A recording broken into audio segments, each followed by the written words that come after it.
Good morning students. Last class में हमने देखा कि किस तरह से ग्रुप्स होते हैं, वो एक्टिवेटिंग और डीएक्टिवेटिंग होते हैं। तो कुछ ग्रुप्स तो ऐसे हैं जो ऑर्थो पैरा डायरेक्टिंग होते हैं, बेंजीन को एक्टिवेट कर देते हैं, जो क्लास 1 में हमने पढ़ा, एक टेबल बनाई थी हमने। तो वो ग्रुप्स हैं वो ऑर्थो पैरा डायरेक्टिंग होते हैं और बेंजीन को एक्टिवेट कर देते हैं, क्योंकि रेजोनेंस की वजह से वो इलेक्ट्रॉन डेंसिटी इंक्रीज कर देते हैं रिंग में। और कुछ ग्रुप जो क्लास 2 के हमने ग्रुप पढ़े थे, वो ग्रुप्स ऐसे हैं कि वो माइनस आर इफेक्ट की वजह से, रेजोनेंस की वजह से बेंजीन से इलेक्ट्रॉन को विड्रॉ कर लेते हैं और इलेक्ट्रॉन डेंसिटी को डिक्रीज कर देते हैं। तो ऐसे ग्रुप्स को हम क्या बोलते हैं? डीएक्टिवेटिंग ग्रुप बोलते हैं, और ये मेटा डायरेक्टिंग होते हैं। ठीक है, तो जैसे मैं आपसे क्वेश्चन पूछ रहा हूँ कि कौन सा ग्रुप कैसा है, फिर उनकी रिएक्शंस देखते हैं। जैसे मान लीजिए मैंने यहाँ पर एक बेंजीन रिंग, ठीक है, और यहाँ पर एक NO2 ग्रुप लगाया। अब आप लोग मुझे बताइए कि ये किस तरह का ग्रुप है और ये कैसा डायरेक्टिंग है। यस, तो आपने देखा ये इलेक्ट्रॉन विड्रॉइंग ग्रुप है। इलेक्ट्रॉन को क्या कर रहा है, देखो क्लास 2 में हमने इसको देखा, इलेक्ट्रॉन विड्रॉइंग ग्रुप है। इधर देखा आपने, लिखा आपने कल नोट किया था।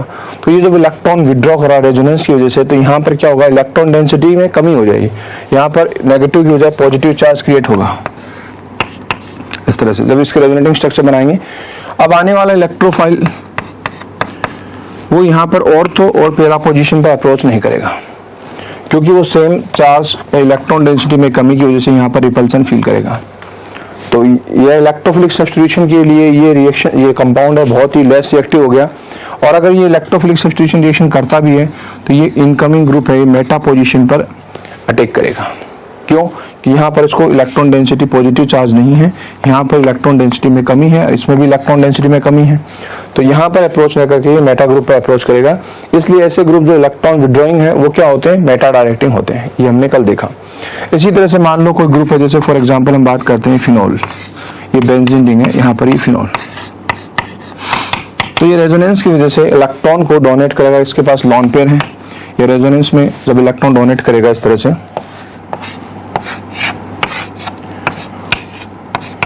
दो में से एक लॉन पेयर इसको डोनेट करेगा और ये बॉन्ड शिफ्ट होकर के यहाँ पर ये नेगेटिव चार्ज और ये दो बॉन्ड ऐसे रहेंगे, ये रेजोनेंस स्टार्ट हो जाएगा। तो अब जब सारा रेजोनेंस बनाएंगे तो क्या देखेंगे कि यहाँ पर ऑर्थो पर, पैरा पर और ऑर्थो पर इलेक्ट्रॉन डेंसिटी बढ़ जाएगी। ठीक है, क्योंकि अंदर बेंजीन में इलेक्ट्रॉन देने वाला ग्रुप है।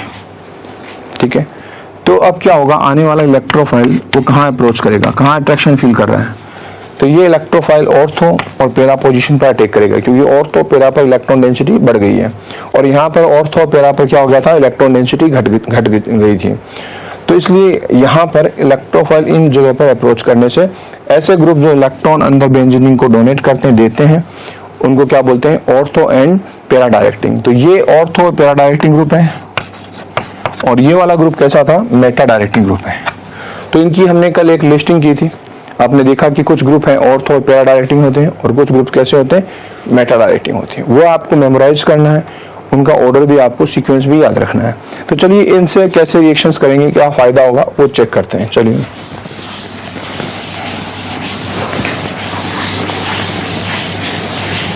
हमने 3-4 रिएक्शन पढ़ी इलेक्ट्रोफिलिक सब्स्टिट्यूशन रिएक्शन बेंजीन पर। जैसे आपको दिया HNO3 प्लस H2SO4, तो इसको हमने क्या नाम दिया, नाइट्रेशन। इससे जो इलेक्ट्रोफाइल जनरेट हुआ वो कौन सा हुआ, NO2 प्लस।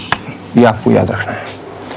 इसी तरह से sulphonic acid H2SO4 sulphuric acid, इससे ये सल्फोनियम आयन क्रिएट हुआ था SO3H। फिडेलक्राफ्ट एल्काइलेशन देखा आपने, CH3Cl AlCl3 एनहाइड्रस या FeCl3 एनहाइड्रस। इससे जो इलेक्ट्रोफाइल जनरेट हुआ था वो क्या था, CH3 प्लस या कार्बोकेटाइन। इसी तरह से एसाइलेशन, फिडेलक्राफ्ट एसाइलेशन, ये कोई ऐसा एसिटाइल क्लोराइड है, इसको एनहाइड्रस AlCl3 या FeCl3 से आप रिएक्शन करेंगे तो जो इलेक्ट्रोफाइल जनरेट हुआ था वो क्या था, CH3CO प्लस। ठीक है, हेलोजिनेशन, कोई भी Cl2Br2I2 कोई भी हेलोजन है वो AlCl3 एनहाइड्रस AlCl3 या FeCl3 से रिएक्शन करके जो इलेक्ट्रोफाइल जनरेट कर रहा था वो क्या था, Cl plus, halonium ion, chloronium ion generate कर रहा था। ठीक है, nitration, sulphonation, Friedel Crafts alkylation, Friedel Crafts acylation और हेलोजिनेशन। इसके अलावा हमने पढ़ा Gattermann Koch CO plus HCl। ठीक है, किसकी प्रेजेंस में, AlCl3 की प्रेजेंस में। तो क्या जनरेट हो रहा था, CHO। इस तरह से आपने देखा। तो ये जो इलेक्ट्रोफाइल जनरेट हो रहे हैं ये आपको अलग से माइंड में रखना है। अब कहाँ पर क्या जाएगा, नॉर्मल बेंजीन रिंग थी तो कोई दिक्कत नहीं था। जैसे फॉर एग्जांपल इनको यूटिलाइज कैसे करेंगे, जैसे ये बेंजीन रिंग है, ठीक है, यहाँ पर मैं एक कंडीशन दे रहा हूँ नाइट्रेशन HNO3 प्लस H2SO4। यहाँ पर हमने लिखा फिनोल, फिनोल, यहाँ लिखा मैंने CHO, ठीक है, कंडीशन सबकी सेम है। Concentrate HNO3 plus H2SO4, concentrate HNO3 plus H2SO4, इस तरह से। तो अब आपको बताया कि ये कंडीशन है वो क्या बता रही है, ये कंडीशन बता रही है कि ये nitronium ion as electrophile create करते हैं। इनकी आपस की रिएक्शन से क्या बनता है, नाइट्रोनियम आयन बनता है।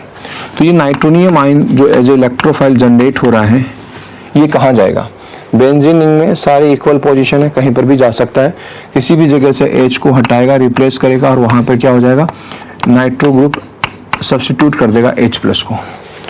और ऐसे रिएक्शन को हम क्या बोलते हैं, इलेक्ट्रोफिलिक सब्स्टिट्यूशन रिएक्शन, और ये क्या बन गया, नाइट्रो बेंजीन बन गया। ठीक है, चलिए हम और बात करते हैं इसके बाद में। अगर इस पर हम यही कंडीशन से अप्लाई करें, नाइट्रेशन की कंडीशन अप्लाई करते हैं, तो आपको पता है ये आपस में रिएक्शन करने से जो इलेक्ट्रोफाइल जनरेट करते हैं NO2 प्लस, जैसे यहाँ पे किया। अब ये NO2 प्लस कहाँ कहाँ जा सकता है, तो आपको ये ग्रुप को गौर से देखना है, ये डिसाइड करेगा। This is directing group. ये रेजोनेंस की वजह से आपको पता है इलेक्ट्रॉन डोनेटिंग ग्रुप है, इस पर लोन पेयर है, ये अंदर इलेक्ट्रॉन देने वाला है, अंदर इलेक्ट्रॉन देने वाला है, इसका मतलब यहाँ पर ऑर्थो और पेरा पर क्या बढ़ना है, इलेक्ट्रॉन डेंसिटी बढ़नी है। तो ये इलेक्ट्रोफाइल है, ऑर्थो पर या फिर पेरा पोजीशन पर अटैक करेगा। तो हम बोल सकते हैं ये ऑर्थो पर जा सकता है और पेरा पर जा सकता है। OH NO2 प्लस पेरा नाइट्रोफिनॉल और ऑर्थो नाइट्रोफिनॉल, इस तरह से प्रोडक्ट बना करते हैं। इस बार ये ऑर्थो और पेरा पर क्यों हो गया, आपको कारण समझ में आ गया होगा। ये इलेक्ट्रॉन डोनेटिंग ग्रुप है, यहाँ पर इलेक्ट्रॉन डेंसिटी बड़ी है। अगर इलेक्ट्रॉन विड्रॉइंग होता तो यहाँ पर पॉजिटिव चार्ज आता, इसलिए यहाँ रिपल्सन की वजह से ये मेटा पर जुड़ता, जो इस कंडीशन में यहाँ पर हम देखेंगे। तो यहाँ पर नॉर्मल इलेक्ट्रोफिलिक सब्स्टिट्यूशन, यहाँ पर ये डिसाइड कर रहा है इलेक्ट्रोफाइल को कहाँ जाने के लिए बोल रहा है, ऑर्थो पर या पेरा पर। ऑर्थो पेरा पर इलेक्ट्रॉन डेंसिटी बढ़ चुकी है, इसलिए ये इनकमिंग इलेक्ट्रोफाइल है ऑर्थो और पेरा पर अप्रोच करता, ये पेरा और ये ऑर्थो। ठीक है, तो इसका नाम है मेटा नाइट्रोफिनॉल, ये मेजर प्रोडक्ट बनता है, और वो क्या है, ऑर्थो नाइट्रोफिनॉल। अब देखिए यहाँ पर, अब यहाँ पर नाइट्रेशन होगा तो आपको पता है ये इलेक्ट्रॉन विड्रॉइंग ग्रुप है, इलेक्ट्रॉन को खींचने वाला है। इसमें जो रेजोनेंस चलेगा, इलेक्ट्रॉन शिफ्ट होगा, तो यहाँ से इलेक्ट्रॉन बाहर की तरफ जा रहे हैं, तो यहाँ पर ऑर्थो और पेरा पर पॉजिटिव चार्ज क्रिएट होगा। तो ये नाइट्रोफाइल जो इनसे जनरेट हुआ है इलेक्ट्रोफाइल, वो यहाँ पर नाइट्रोनियम आयन मेटा पोजीशन पर अप्रोच करेगा, यहाँ पर मेटा पर। क्यों, क्योंकि यहाँ पर पॉजिटिव चार्ज इलेक्ट्रॉन में कमी हो चुकी है ऑर्थो पेरा पोजीशन पर, और सेम चार्ज पॉजिटिव चार्ज आपस में क्या करते हैं, रिपेल करते हैं, तो मेटा पे अप्रोच करेगा। या यूं कहें कि ये डीएक्टिवेटिंग ग्रुप है, इसने इस रिंग को डीएक्टिवेट कर दिया, इलेक्ट्रॉन को बाहर खींच लिया, तो इलेक्ट्रॉन डेंसिटी यहाँ ऑर्थो पेरा पर कम हो गई। तो अब आप जब प्रोडक्ट बनाएंगे, ये बेंजीन रिंग, यहाँ पर क्या है CHO, और आने वाला इलेक्ट्रोफाइल मेटा पोजीशन से H को सब्स्टिट्यूट करेगा, और ऐसे ग्रुप को हम बोलते हैं मेटा राइटिंग। इसमें जो प्रोडक्ट बनेगा वो मेटा बनेगा। तो ये आप लोगों को दिमाग में रखनी है। ठीक है, अब कंपटीशन लेवल में हम बात करते हैं इस पर। यहाँ पर पूछता है कई बार, एक छोटा क्वेश्चन बनता है इस तरह से, एक क्वेश्चन इस पर बनता है कि मेजर प्रोडक्ट क्या होगा, ऑर्थो या पेरा, इस तरह से क्वेश्चन पूछते हैं। तो देखिए बच्चों, जनरली पेरा प्रोडक्ट क्या होता है, मेजर होता है, लेकिन ये ग्रुप, इसका प्लस R इफेक्ट हो और उसका प्लस I इफेक्ट हो, दोनों अगर ऐसे हों, R इफेक्ट भी कैसा हो प्लस, तभी तो बेंजीन में क्या आएंगे, इलेक्ट्रॉन आएंगे, और I इफेक्ट भी कैसा हो, प्लस हो, यानी इलेक्ट्रॉन देने वाला हो, रिपेल करने वाला हो। तो उस कंडीशन में आपको आपको पता है ऑर्थो आर की वजह से यहाँ पर इलेक्ट्रॉन डेंसिटी बढ़ेगी, लेकिन प्लस आई होने से ऑर्थो जो नज़दीक होने की वजह से, इसकी डिस्टेंस इसके नज़दीक होने की वजह से यहाँ इलेक्ट्रॉन डेंसिटी क्या हो जाएगी, ज़्यादा हो जाएगी। अब इलेक्ट्रॉन डेंसिटी यहाँ पर ज़्यादा है तो ऑब्वियसली यहाँ पर अटैक करना पसंद करेगा, तो उस केस में ऑर्थो प्रोडक्ट मेजर होगा। तो वो एक ही कंडीशन बनती है क्या, जब ये लगा हुआ ग्रुप कैसा हो, प्लस आर हो, और इसका आई इफेक्ट भी कैसा हो, प्लस आई हो, तो उस केस में कैसे प्रोडक्ट ज्यादा बनते हैं, बोलिए ऑर्थो प्रोडक्ट मेजर बनते हैं। जैसे फॉर एग्जांपल अभी फिनॉल का नाइट्रेशन कराया तो आपने देखा इस तरह से, अगर ये फिनॉक्साइड होता या ब्रोमिनेशन कराते, हेलोजिनेशन कराते, तो एक एग्जांपल मैं बता देता हूँ आपको।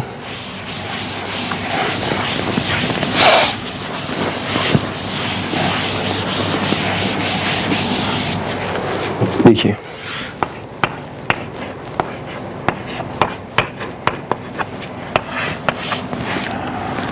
यहाँ पर NaOH ले लो तो ये क्या बन जाता है, phenoxide, sodium phenoxide plus minus. तो फिनॉक्साइड देखिए, अगर हम इसकी बात करें फिनॉक्साइड, तो इस पर लॉन पेयर होने की वजह से इसका रेजोनेंस इफेक्ट कैसा है, प्लस आर। चार्ज होने की वजह से, नेगेटिव चार्ज होने की वजह से इसका इफेक्ट कैसा है, प्लस आई। ये इलेक्ट्रॉन देना चाहेगा, तो उस वजह से ऑर्थो पर इलेक्ट्रॉन डेंसिटी कंपैरेटिवली क्या हो जाएगी, ज़्यादा, इसकी वजह से। नेगेटिव चार्ज यहाँ पे भी आएगा, लेकिन आई इफेक्ट की वजह से यहाँ पे इलेक्ट्रॉन डेंसिटी क्या होगी, ज़्यादा हो जाएगी। तो फिनॉक्साइड आयन की या सोडियम फिनॉक्साइड की किसी से रिएक्शन कराएंगे तो मेजर प्रोडक्ट क्या होगा, ऑर्थो पोजिशन वाला होगा। ठीक है, तो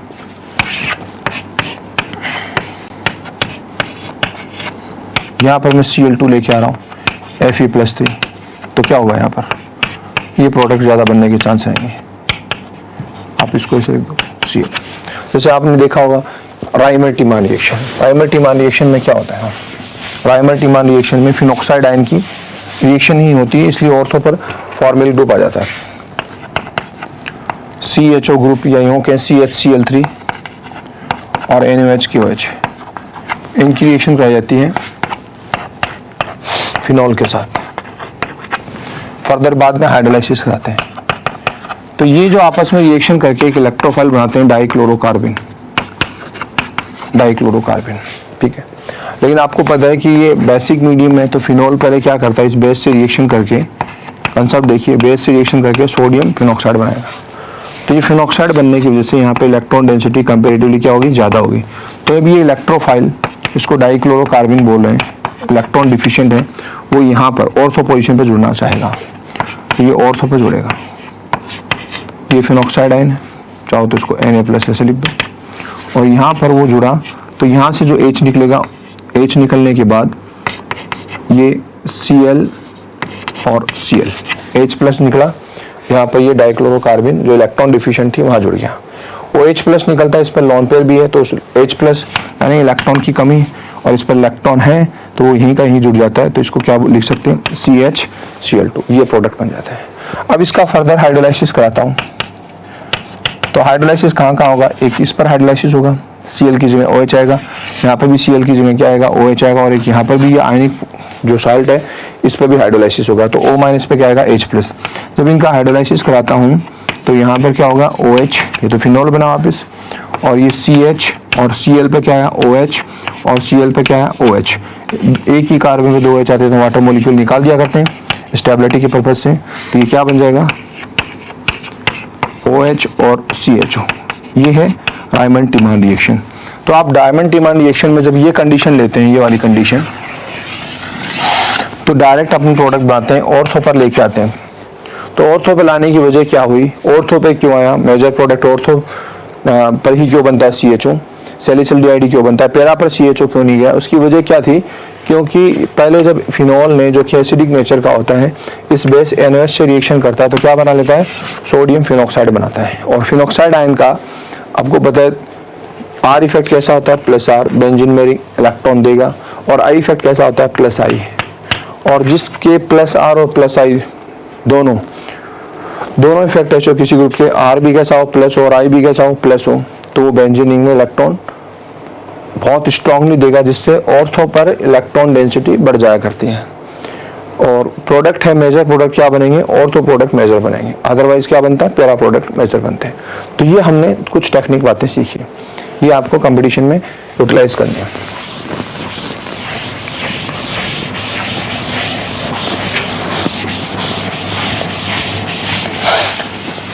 तो सबसे पहले देखिए हमने क्या किया, बेंजीन रिंग पर एक इलेक्ट्रोफाइल जनरेट अटैच किया, एक का सब्स्टिट्यूशन किया है, इसको मोनो सब्स्टिट्यूशन कहते हैं। फिर जब इस पर और इलेक्ट्रोफाइल अप्रोच करेगा दोबारा, तो इस बार ये ग्रुप डायरेक्टिंग ये डिसाइड करेगा कि ऑर्थो पे जाना है कि पैरा पे जाना है। तो मान लीजिए ये ऑर्थो पैरा डायरेक्टिंग है, तो ये कहाँ चला गया, ये इसको मैं E1 कर देता हूँ, ये E और ये मान लीजिए पैरा डायरेक्टिंग है, तो ये कहाँ चला गया, E1, इस तरह से। अब तीसरा इलेक्ट्रोफाइल कहाँ आएगा, तीसरा इलेक्ट्रोफाइल कहाँ आएगा, ये कौन डिसाइड करेगा, ये E1 डिसाइड करेगा या E डिसाइड करेगा, ये जानना है आपको। इसको एक एग्जांपल से समझाता हूँ आप लोगों को।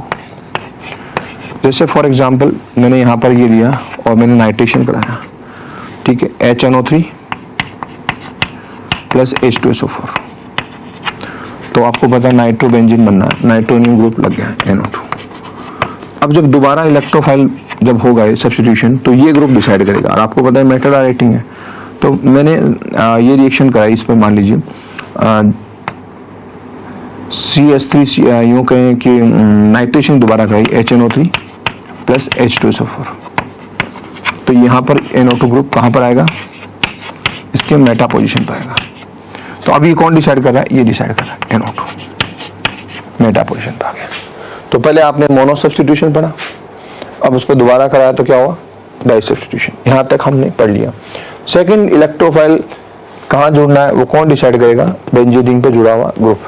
अब हम बात करते हैं, मान लो एक बेंजीन रिंग है, उस पर ये ग्रुप लगे हुए हैं CS3 और NO2, और अभी आपने दोबारा नाइट्रेशन कराया है HNO3 प्लस H2SO4। अब ये तो आपको सबको क्लियर है कि NO2 प्लस इलेक्ट्रोफाइल जनरेट करेगा। अब वो इलेक्ट्रोफाइल जुड़े कहाँ, ये डिसाइड करेगा या ये डिसाइड करेगा, कौन सा डिसाइड करेगा। तो अब हमको ये पढ़ना है।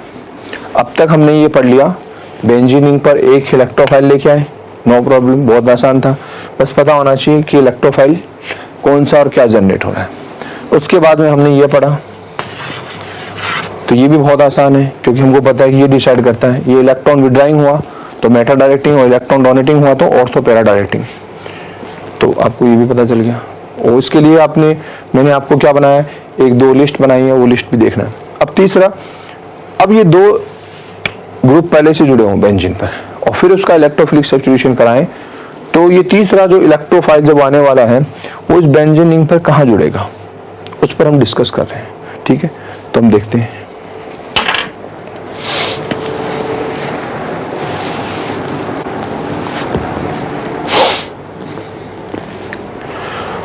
अब देखिए तीसरा ग्रुप कैसे अटैच करना है, इसके लिए हम क्या करते हैं वो उस पर डिस्कस करते हैं।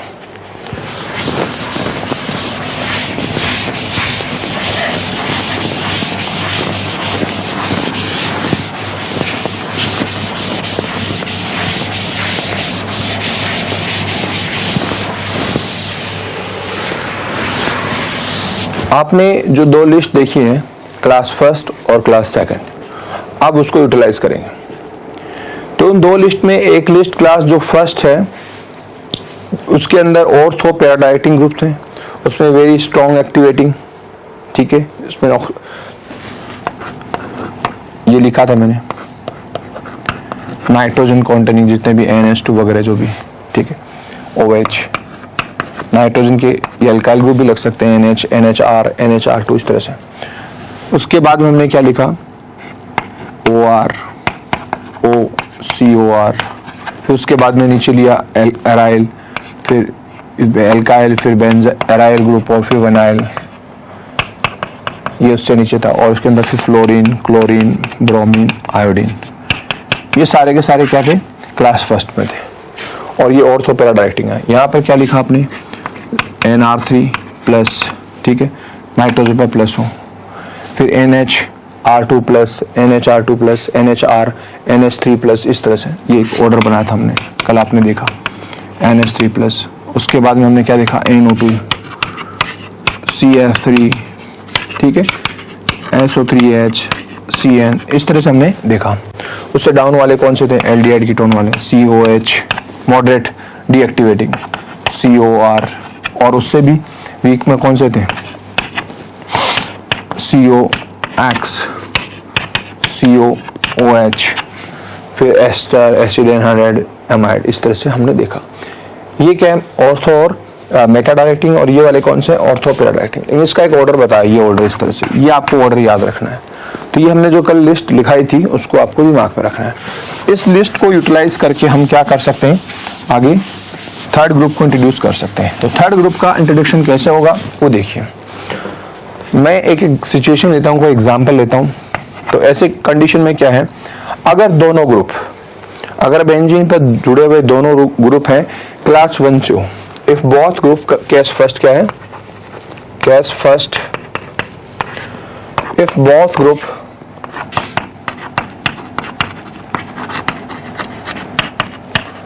आर फ्रॉम क्लास फर्स्ट, दोनों क्लास फर्स्ट हो, तो क्या करते हैं, जैसे फॉर एग्जांपल हमने यहां लिया क्लास फर्स्ट से लिया, यहां पर लेते हैं हम OH और यहां पर ले लेते हैं CH3, और ये कैसी कंडीशन है, ऑर्थो कंडीशन, ऑर्थो पोजीशन पर। अब हम कोई भी इलेक्ट्रोफाइल जनरेट करते हैं, HNO3 प्लस H2SO4,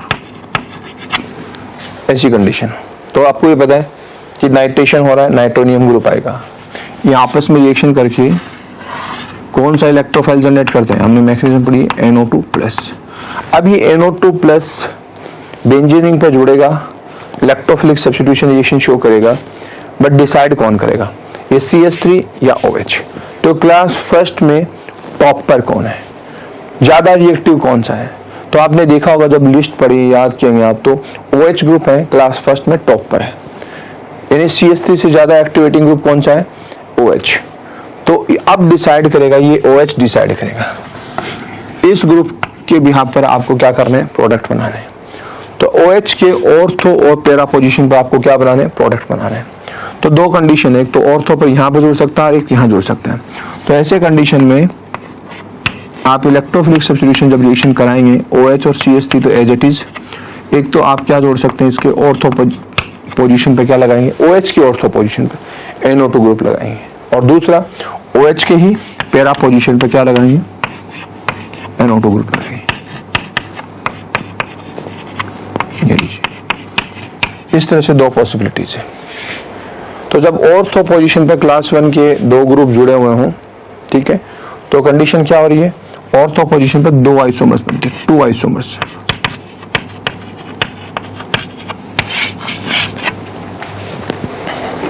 ठीक है, अगर मान लो ये मेटा पोजीशन पे होते हैं, मेटा पोजीशन पर, तो देखिए OH और CH3, उसी तरह से आप ये नाइट्रेशन करा रहे हैं, HNO3 प्लस H2SO4। तो जो इलेक्ट्रोफाइल जनरेट होकर के जो NO2 जुड़ेगा, NO2 जो जुड़ेगा वो कहाँ जुड़ेगा, कौन डिसाइड करेगा, जो स्ट्रॉन्ग है, ज्यादा एक्टिवेटिंग ग्रुप है, लिस्ट में ऊपर है। तो इसके क्या कंडीशंस बनती हैं, ये दो ऑर्थो पोजीशन वैकेंट है और एक क्या है, पैरा पोजीशन वैकेंट है। तो आप ऑर्थो और पैरा पर बारी बारी से जोड़िए, तो कितनी पॉसिबिलिटीज बनती है, OH CH3, यहाँ पे क्या लगा, NO2, एक यहां लग सकता है,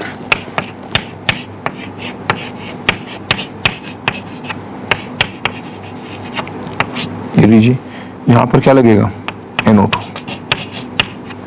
और एक कहां लगेगा, पैरा पोजीशन पे NO2 लगेगा, OH के ही पैरा पोजीशन पे NO2 लगेगा। कौन डिसाइड कर रहा है, OH डिसाइड कर रहा है। तो ये 3 आइसोमर्स बनेंगे इस तरह से, सबके अलग अलग नाम है, देख रहे हैं आप। तो ये 3 आइसोमर्स बनेंगे, तो ऐसी कंडीशन में 3 आइसोमर्स बनेंगे।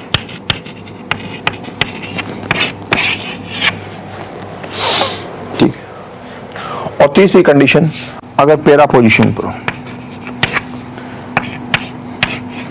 ये दोनों ही ग्रुप क्लास फर्स्ट के हैं और दोनों एक दूसरे के पैरा पोजीशन पर हैं, तो अब नाइट्रेशन करते हैं HNO3 plus H2SO4, nitronium ion generate होगा, वो कहाँ जाएगा, डिसाइड कौन करेगा, OH ग्रुप जो लिस्ट में ऊपर है, ज्यादा एक्टिवेट है, तो या तो ये ऑर्थो पर या पैरा, लेकिन पैरा पोजीशन ब्लॉक है तो ऑर्थो पोजीशन पे, तो यहाँ जोड़े या यहाँ जोड़े दोनों आइडेंटिकल हैं, इधर से जोड़े तब भी वही नाम आना, इधर से जोड़े तब भी वही नाम आना, इसलिए इस कंडीशन में आपके पास लिखने को भले ही आप दो लिख सकते हैं, लेकिन रियल में आइसोमर एक ही बन पा रहा है, CH3 और NO2, आप इधर लिख देंगे तो भी बात वही है, नाम वही है।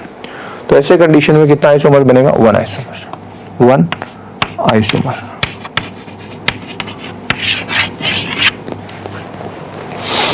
तो जब क्लास 1 के दो ग्रुप हो, दोनों क्लास 1 से हो और ऐसे ऑर्थो पर हो, मेटा पर हो और पैरा पोजीशन पर अटैच हो, तो इस तरह से प्रोडक्ट बनते हैं। कौन डिसाइड करेगा, जो ज्यादा एक्टिवेटिंग है।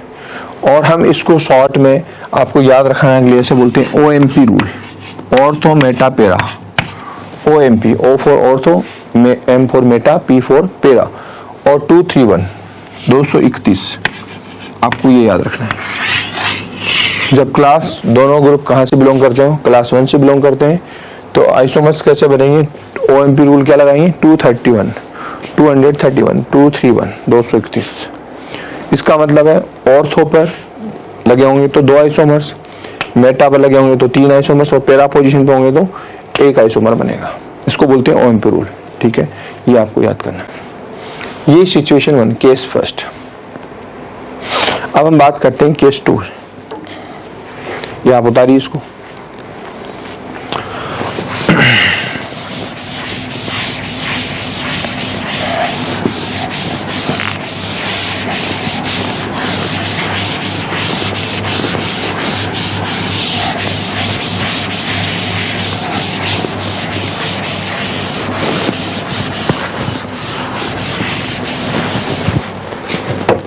केस 2,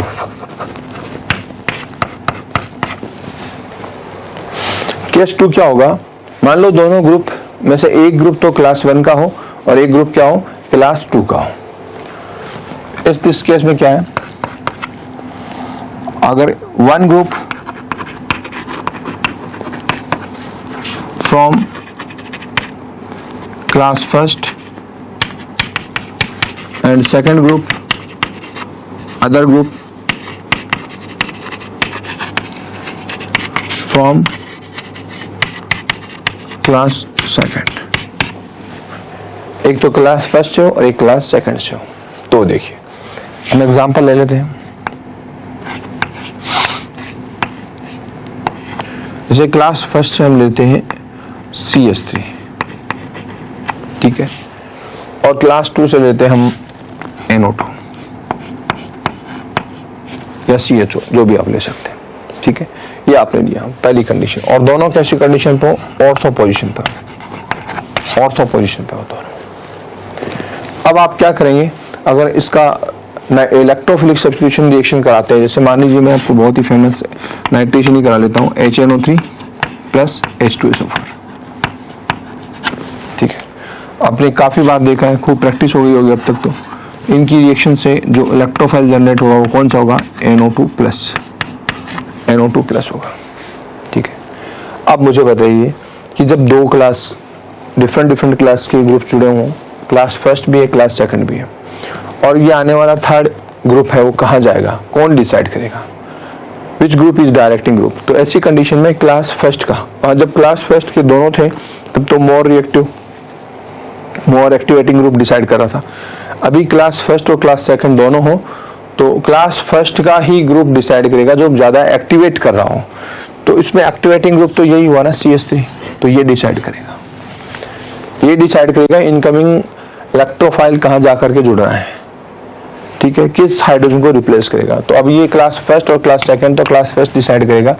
तो अब इसकी नेचर क्या हो, या तो ऑर्थो पर या फिर पैरा पर। ऑर्थो में एक साइड ब्लॉक है तो यहाँ पर जुड़ सकता है, यहाँ जुड़ सकता है। तो अगर आप इस पर रिएक्शन कराते हैं इस तरह से, CS3 और ये क्या लगा हुआ है NO2। आने वाला इनकमिंग नाइट्रोनियम आयन है वो कहाँ जुड़ सकता है, या तो ऑर्थो पोजीशन पे जुड़ सकता है या फिर कहाँ जुड़ेगा, पैरा पोजीशन पे।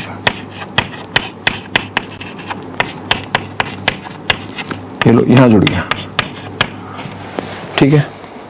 तो बताइए कितने आइसोमर्स बन रहे हैं, 2 आइसोमर्स।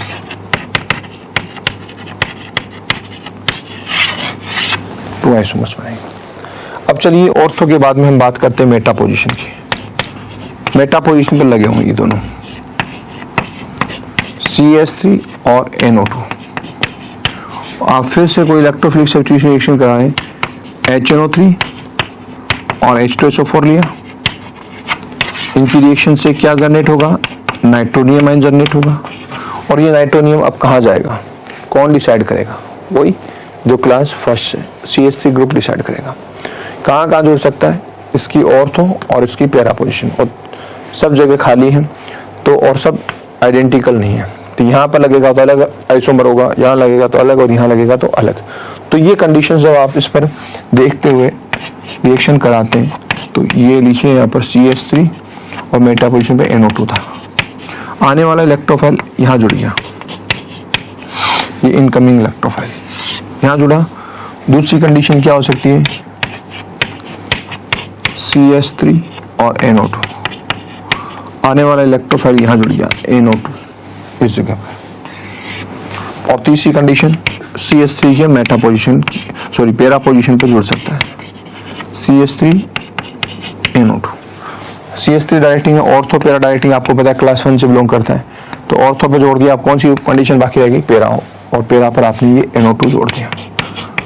तो इस तरह से ये आपने तीनों अलग अलग पोजीशन पे जोड़ दिया। तीनों के नाम अलग अलग हैं, मॉलिक्यूलर फॉर्मूला सेम है, इसलिए क्या बोलते हैं इनको, आइसोमर्स बोलते हैं। स्ट्रक्चर डिफरेंट है, तो ये क्या हो गया, 3 आइसोमर्स। और अगर मान लो ये पैरा पोजीशन पर हो,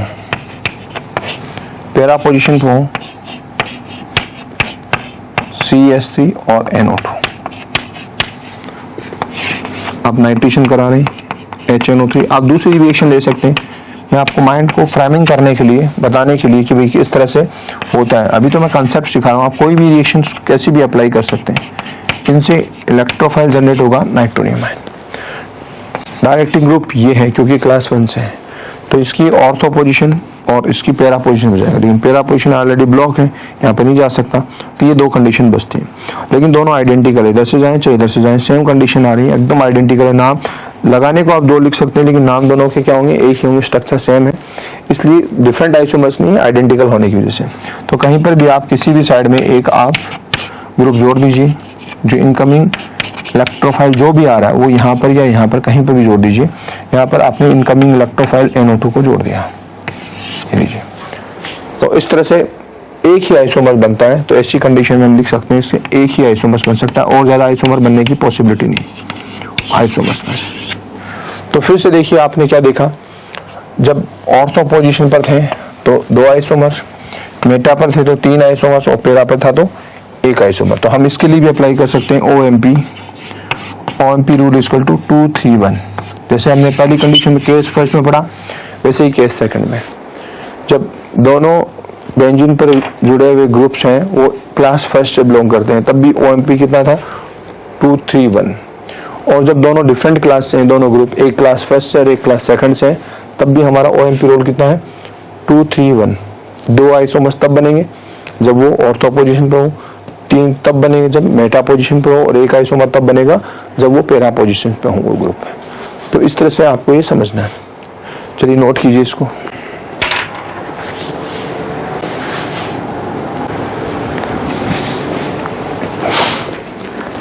अब देखिए केस 3 पर डिस्कस करते हैं। आपने केस 2 देखे, पहले कंडीशन में दोनों ग्रुप एक ही क्लास से था, दूसरी कंडीशन में दोनों ग्रुप में से एक ग्रुप क्लास फर्स्ट से था और एक ग्रुप क्लास सेकंड से था। अब बताइए तीसरी कंडीशन क्या बन सकती है। तीसरी कंडीशन क्या हो सकती है, केस 3 में दोनों ही ग्रुप कहां से हो, क्लास 2 से हो। ठीक है, तो बात करते हैं condition 3।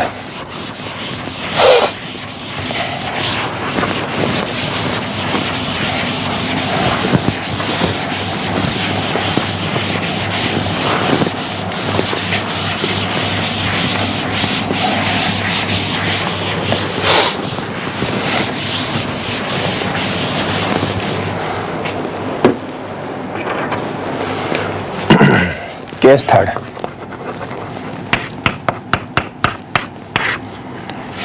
if both groups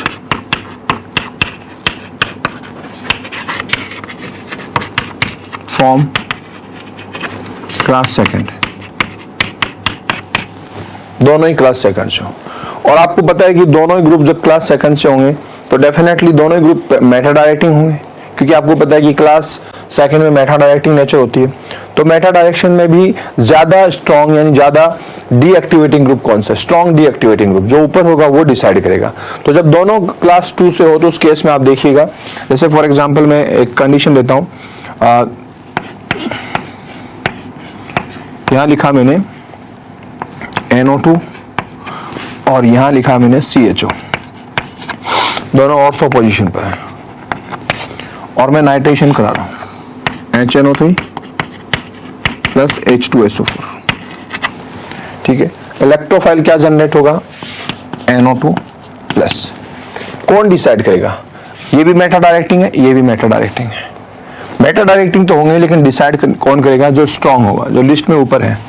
strong deactivating group कौन सा, देखो क्लास सेकंड वाली तो लिस्टिंग जो आपने देखी थी करी थी, उसमें जो ऊपर कौन सा है, NO2 ग्रुप। CHO से ऊपर कौन है, NO2। तो NO2 स्ट्रॉन्ग होने की वजह से, स्ट्रॉन्ग डीएक्टिवेटिंग होने की वजह से ये डिसाइड करेगा कि इनकमिंग इलेक्ट्रोफाइल नाइट्रोजन के अलावा कुछ भी हो सकता है, ये भी है, उसके अलावा भी कुछ भी हो सकता है, ठीक है। तो अब ये इसकी मेटा पोजिशन, एक तो ये यहाँ पर और एक यहाँ पर, सॉरी ये यहाँ पर, ये दो मेटा पोजिशन वैकेंट है। यहाँ पर भी वो लग सकता है करके और यहाँ पर भी जुड़ सकता है, तो ये दो तरह के आइसोमर्स बन सकते हैं। यहाँ पर ये NO2 ग्रुप लगा हुआ है, यहाँ पर ऑर्थो पर CHO है, तो इनकमिंग नाइट इलेक्ट्रोफाइल यहाँ पर लग सकता है। कंडीशन तो ये हो सकती है। और दूसरी कंडीशन क्या हो सकती है, CHO NO2 CHO, और यहाँ पर क्या लगेगा, इसकी मेटा पोजिशन पर NO2 ग्रुप लग सकता है, NO2। तो इस तरह से ये दो आइसोमर्स बन सकते हैं, 2 आइसोमर्स, 2 आइसोमर्स बन सकते हैं, ठीक है। ये डिसाइड कर रहे हैं। अगली हम बात करते हैं ऑर्थो की बजाय अगर ये आपस में मेटा पोजीशन पर हो,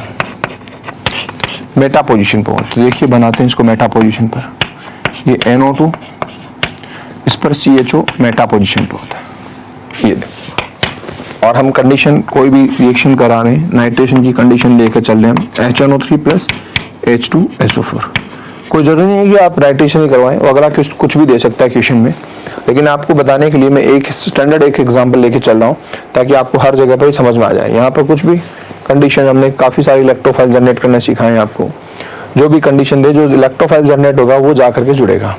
लेकिन अभी आपको पता है जब दोनों ही ग्रुप क्लास 2 से मेटा डायरेक्टिंग है, डिसाइड करने वाला कौन सा, ये ग्रुप, क्योंकि स्ट्रॉन्ग डीएक्टिवेटिंग ग्रुप है, लिस्ट में ऊपर है। चलिए, तो इसके कंडीशंस के अकॉर्डिंग मेटा, ये मेटा पोजीशन क्या है, ब्लॉक है, तीसरे मेटा पोजीशन पे क्या होगा, इनकमिंग इलेक्ट्रोफाइल जाएगा। तो ऐसी कंडीशन में क्या होगा, NO2 यहाँ CHO है, इनकमिंग इलेक्ट्रोफाइल सिर्फ यहाँ जुड़ेगा NO2, और एक ही आइसोमर बनेगा, 1 आइसोमर। 2 आइसोमर बनने की पॉसिबिलिटीज खत्म हो गई, एक ही आइसोमर बनेगा। और अगर यहां पर ये पैरा पोजीशन पर हो, तो देखिए कैसे, NO2 और CHO नाइट्रेशन करा रहे हैं आप,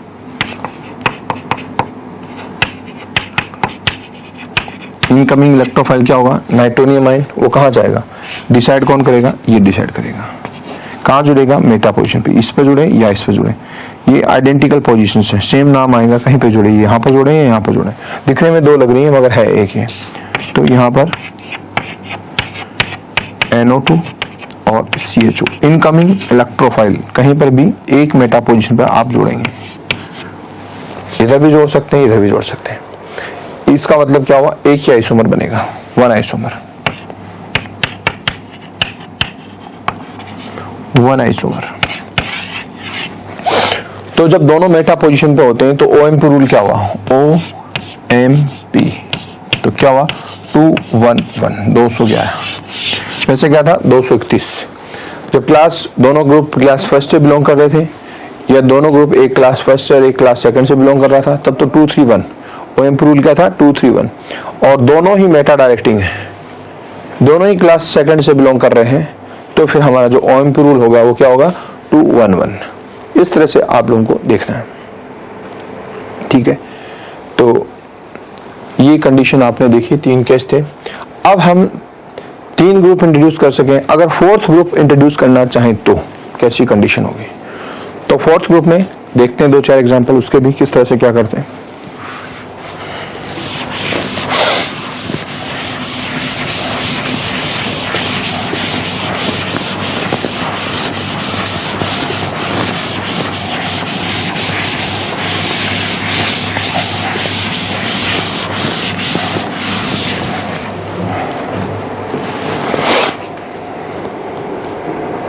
इसमें देखिए introduction of 4th group, 3 group जोड़ दिए, 4th ग्रुप अगर आप लेके जाना चाहते हैं तो क्या करेंगे। इसके लिए कंडीशन देखिए, हम एक रूल पढ़ेंगे AUS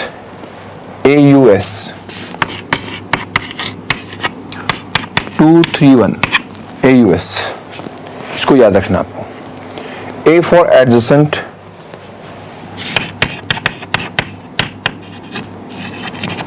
adjacent,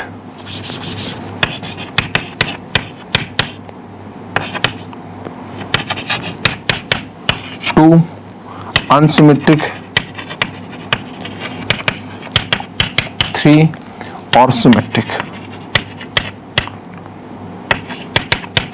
1।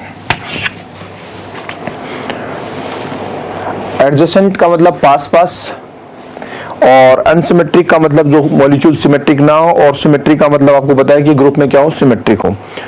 तो एडजेसेंट पोजीशन का मतलब क्या हुआ कि कोई भी ग्रुप 3 ग्रुप में इस तरह से पास पास लगे हुए हैं, 1 E1 E2 और E3, इस तरह से।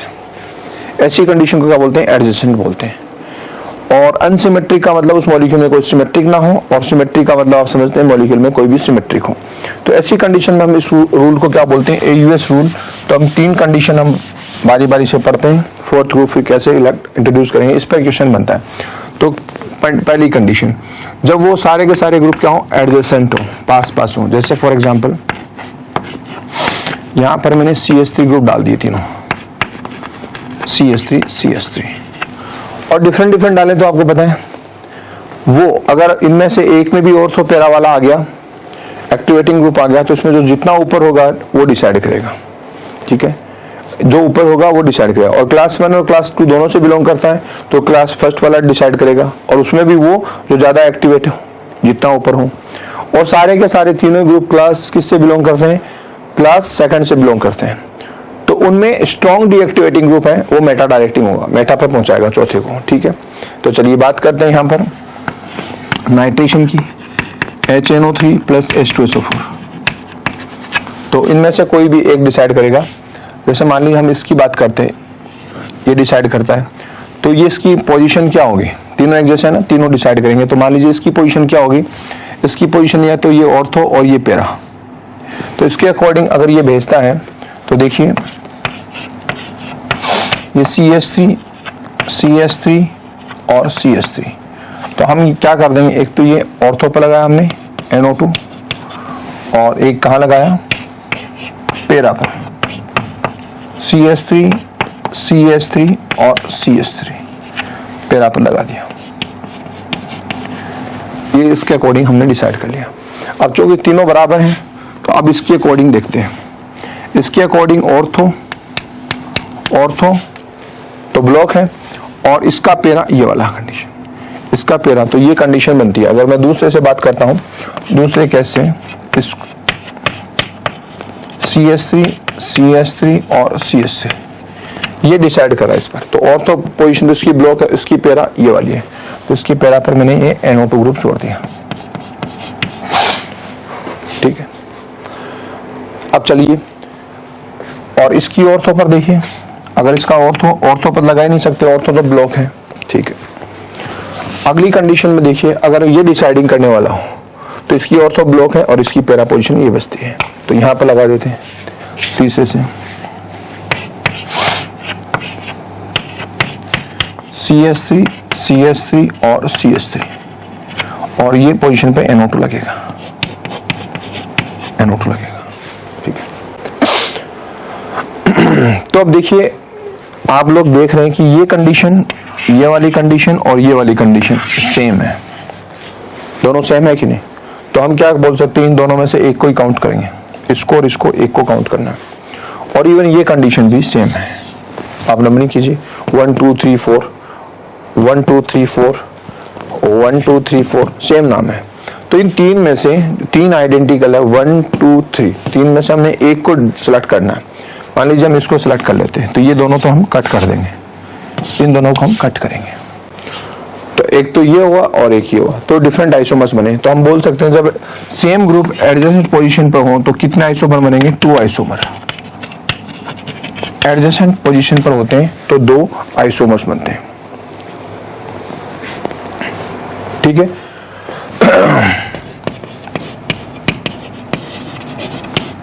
एडजेसेंट पोजीशन पर 2 आइसोमर, ये कंडीशन अपनी बनी। तीनों सेम ग्रुप हुए तो थोड़ी दिक्कत आती है, मैंने वो ले ली।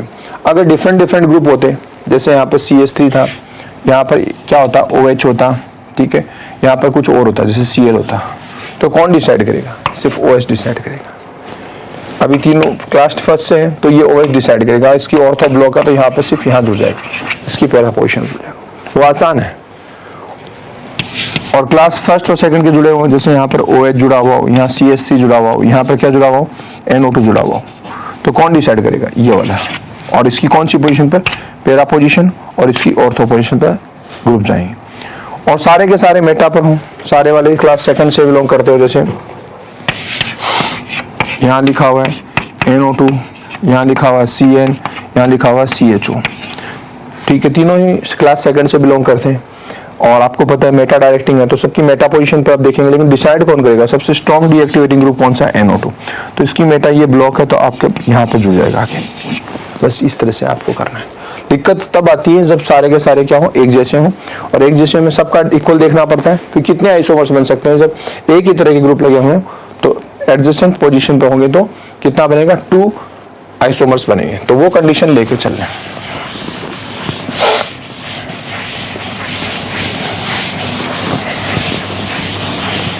दूसरी कंडीशन अब बात कर रहे हैं, जब अनसिमेट्रिक हो। क्या हो? अनसिमेट्रिक।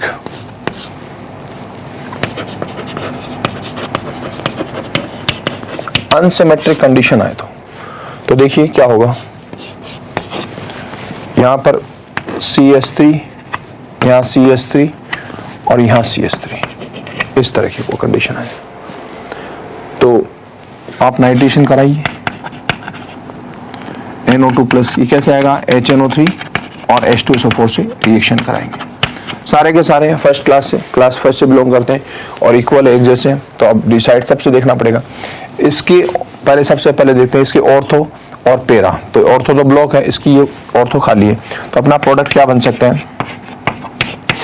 CS3 और क्या हुआ? CS3। यहाँ पे क्या लगाया आपने? NO2 लगाया। ये कंडीशन, इसकी ऑर्थो ब्लॉक, इसकी पैरा ब्लॉक है, यहाँ पे सिर्फ ये कंडीशन। चलिए अब हम इसको डिसाइड करने वाला मानते हैं। तो इसका ऑर्थो ब्लॉक, यहाँ पर ऑर्थो वैकेंट है, तो हम क्या करते हैं? इसका ऑर्थो बनाते हैं दूसरे कंडीशन में, CS3 और CS3। इसका ऑर्थो ये वाला वैकेंट है तो यहाँ पर ऑर्थो पर बना दिया। और इसका पैरा ये वाला, ये भी वैकेंट है, तो तीसरी कंडीशन ये बनेगी,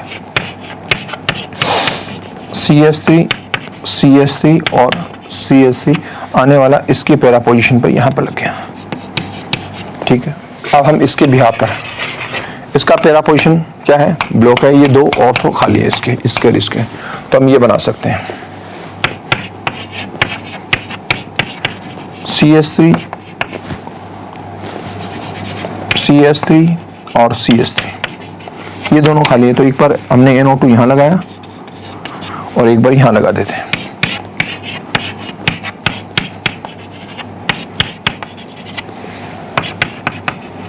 इसके अलावा और कोई पॉसिबिलिटीज नहीं है, इस तरह से।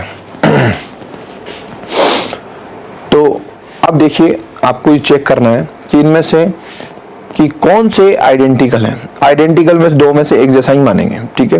तो टोटल ये दिखने में 1 2 3 4 5 नजर आ रहे हैं, ठीक है। लेकिन इसमें से कितने ऐसे अगर आपको भूल भी जाए तो आपको पता है जब n सिमेट्रिक हो तो 3 आइसोमर्स बनने हैं।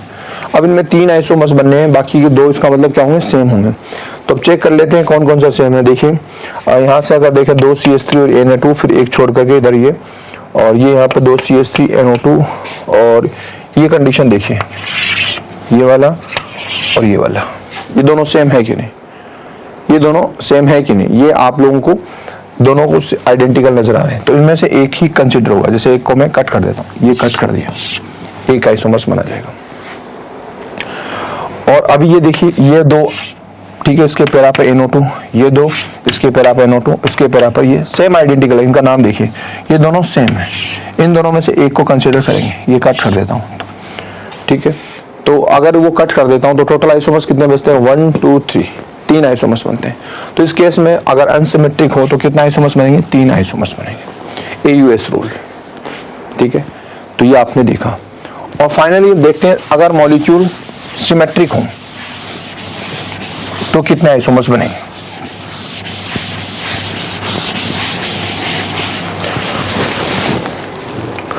सिमेट्रिक मॉलिक्यूल सिमेट्रिक हो, बेंजीन रिंग पर CH3 CH3 और CH3 इस तरह से जुड़ा, और आप HNO3 प्लस H2SO4 नाइट्रेशन कर रहे हैं, इलेक्ट्रोफाइल आया NO2 प्लस।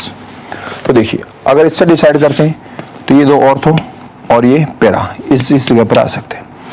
इसको डिसाइड करें तो क्या होगा, ये दोनों ऑर्थो और एक ये पैरा। इसको डिसाइड करें तो ये दोनों ऑर्थो और ये पैरा। सारी कंडीशन एक जैसी नजर आ रही। तो कुल मिलाकर टोटली आप यही आइसोमर्स बनेगा एक, कहीं पर भी इधर भी जोड़ दीजिए नाम वही रहेंगे, सब आइडेंटिकल कंडीशन है। तो ये एक ही आइसोमर बनेगा। दिखने में तो बहुत सारे स्ट्रक्चर दिख जाएंगे लेकिन आइसोमर्स एक ही माना जाएगा। तो आपको शॉर्ट में याद रखना हो तो AUS 231। तो जब एडजस्ट पोजीशन पर हो, अनसिमेट्रिक हो और सिमेट्रिक हो, तब तो एडजस्ट पर क्या होगा, 2, अनसिमेट्रिक होगा तो 3 और सिमेट्रिक होगा तो 1। OMP रूल जैसा ही है। और डिफरेंट डिफरेंट होते हैं तो कौन डिसाइड करेगा, जब क्लास फर्स्ट को हो तो क्लास फर्स्ट वाला, और क्लास फर्स्ट में भी वो तो ज्यादा एक्टिवेट है। और जब दोनों डिफरेंट डिफरेंट ग्रुप के हो तब भी क्लास फर्स्ट वाला डिसाइड करेगा। और सारे के सारे ग्रुप्स किस पे हो, क्लास 2 से बिलोंग करते हो तो वो डिसाइड करेगा जो ज्यादा डीएक्टिवेटिंग ग्रुप है, नहीं ऊपर वाला। तो दोनों ही केस में क्लास फर्स्ट और क्लास सेकंड हो, अगर क्लास 2 में सारे क्लास 2 के हो तो ऊपर वाला, सारे क्लास 1 के हो तो ऊपर वाला क्लास 1 का, और क्लास 1 और 2 दोनों साथ हो तो क्लास 1 का, और क्लास 1 में भी वो जो ऊपर है, ये आपको देखना बस। तो इस तरह से आप जितने भी कंपाउंड्स हैं आप उस पर ये सब्स्टिट्यूशन कर सकते हैं। इस तरह से हमारा एक कंपाउंड, ऑर्गेनिक कंपाउंड का जो बेंजीन है उस पर सब्स्टिट्यूशन रिएक्शन कैसे की जाती है वो ओवर हो जाता है। Thank you.